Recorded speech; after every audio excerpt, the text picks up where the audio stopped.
All right, we weren't originally going to record this, but we are now because it might end up being fun. I didn't know this existed until somebody in chat just posted it when we started this stream. I did see Austin, Lorna Shore's drummer, do his playthrough of the same song. Mind-blowing how relaxed the guy is when he plays.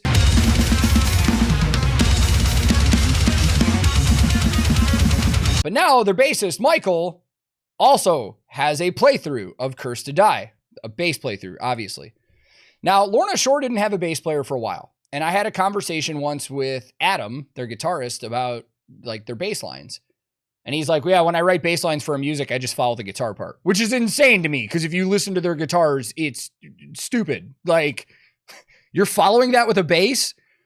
And then when I saw them live, I watched Michael a lot while he's playing. And I was like, I can't believe he learned all of this that quick and joined this band. So we finally have like an official high quality bass playthrough from Michael, playing Curse to Die by Lorna Shore. Let's see how ridiculous this gets, man. I think this is going to be kind of wild.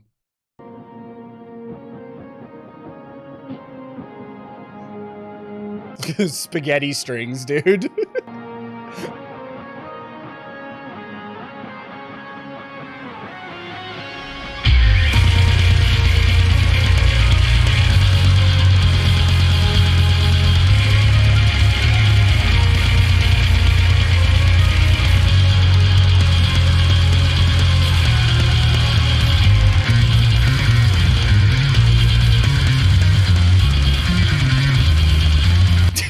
Get the fuck out of here, man.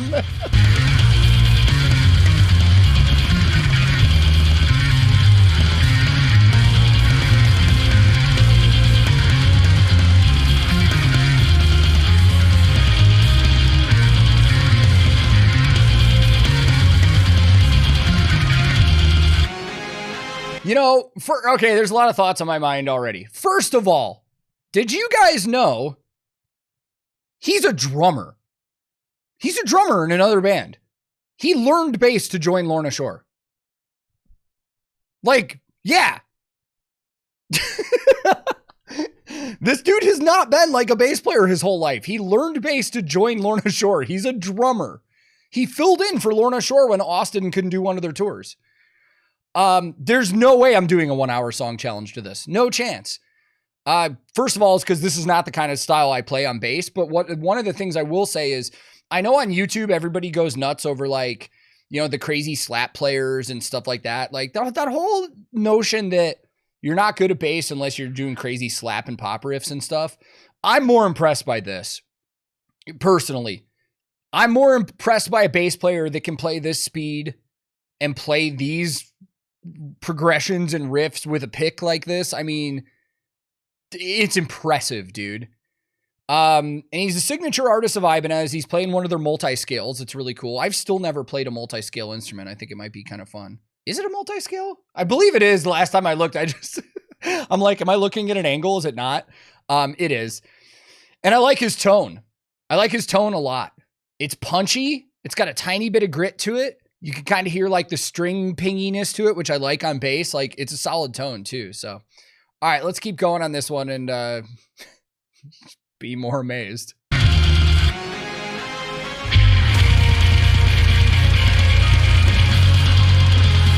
I can play this part. I'm going to turn this up. Hold on.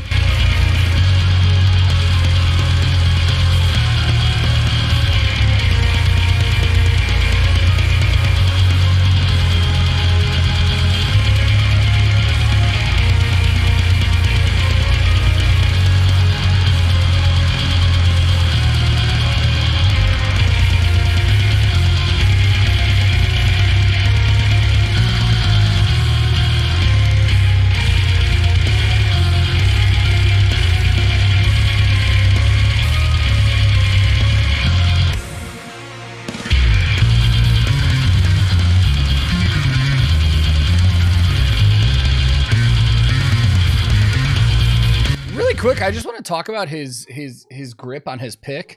Oh, Claire must be home. I can hear my dogs. A lot of times when people tell you to hold a pick, you'll see a lot of guitar players that play like, you know, they have their fist closed like this. Usually when I play, it's kind of open, like loose like that.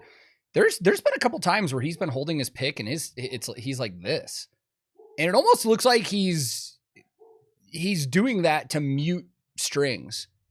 I've seen a couple times where it looks like his pinky is muting strings while he's playing. But then again, like we said, he just learned bass recently. And I do think drummers could make good bass players and bass players could make good drummers. It's a natural switch because you're so used to that rhythm and, you know, holding it together and stuff like that. It's so impressive that I've been playing bass longer than him and I can't play this good.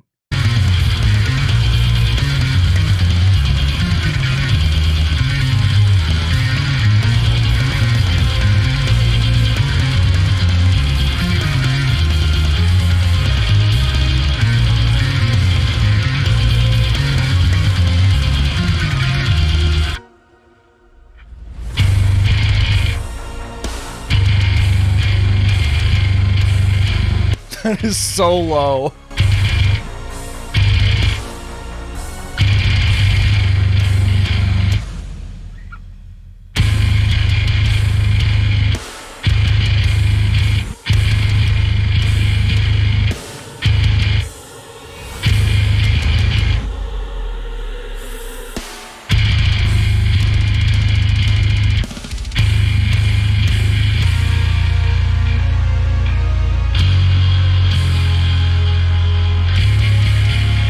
I wonder what size pick he's using. It looks kind of thin. It's definitely no 7mm. Inside Twitch joke.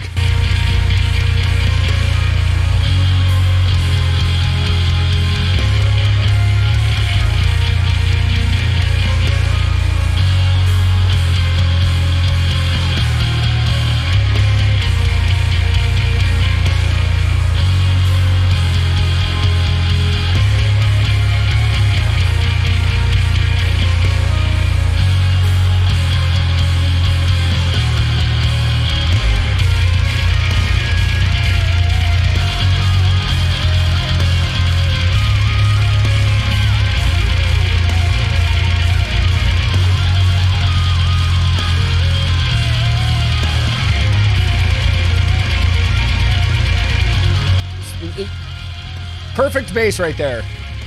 Be simple, be low, let the solo shine.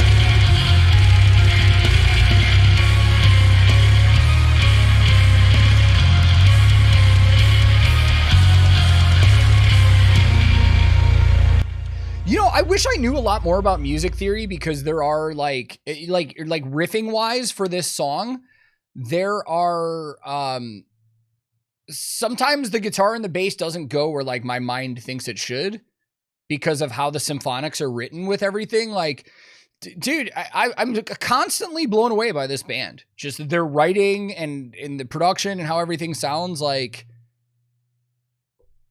It's fantastic. And I'm always blown away. Like, again, just as a reminder, this dude is a drummer and he learned to play bass to join this band. It's crazy, man. Man, the other thing I like about Lorna Shore is like, you can just look at these guys and be like, yeah, you guys are definitely from New Jersey. It isn't so bad, Kyle. A lot of people think the Jersey look is nice. But anyways, man, I always enjoy this. I love watching musicians just do playthroughs of their songs because it really lets you get to see the talent level that they have and stuff like that. And it's fantastic. So I'm glad we all checked this out together, especially that I could talk to you guys a little about, you know, his background as a bass player and some of the stuff like that. But yeah, that'll do it for this one. If anybody's watching on YouTube later and you would like to join us along on Twitch, we check out stuff like this from time to time and film videos for YouTube later. You can join us at twitch.tv/TankTheTech. Or if you want to keep up with me on social media, I'm going back out on tour soon, and I post a lot of pictures and stuff on Instagram. At TankTheTech is my handle on everything. But yeah, I appreciate you guys taking the time to watch. And until next time, be safe, be kind to each other, and I'll see you guys soon.